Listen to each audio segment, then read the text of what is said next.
নমস্কার বন্ধুরা, আজ ভাতের পাতে কি আছে চলো দেখে নিই। প্রথমেই আছে কুমড়ো ভাতে।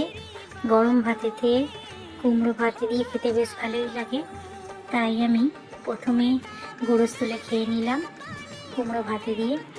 কুমড়ো ভাতের পরে আছে মেথি শাক বেগুন দিয়ে ভাজা। যা হয়েছে না, মেথি শাক বেগুন দিয়ে ভাজাটাও আমার খুব ভালো লাগে। এই সময় শীতকালে মেথি শাক ওঠে, শরীরের পক্ষে খুব ভালো। খেয়ে দেখো এভাবে মেথি শাক আর বেগুন দিয়ে।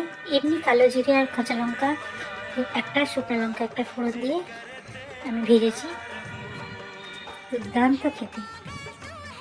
তারপর আগের দিনের থেকে যাওয়া একটু চিংড়ি মাছের মালাইকারি ছিল, সেটা দিয়ে দুটো ভাত মেখে খেয়ে নিলাম।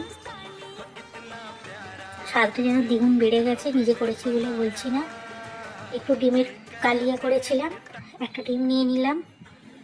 আমি আবার ডিমের ওই কুসুমটা একটু গ্রেভির সাথে মেখে ডেভিল এগ, ঘরোয়া ডেভিল এগ করে খেয়ে নিলাম, দুর্দান্ত লাগলো।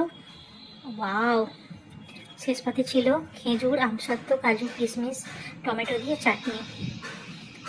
এটা করে রেখে দিয়েছিলাম, দুর্দান্ত লেগেছে। আজকের খাওয়া এইটুকুই, পরে আসবো, বাই।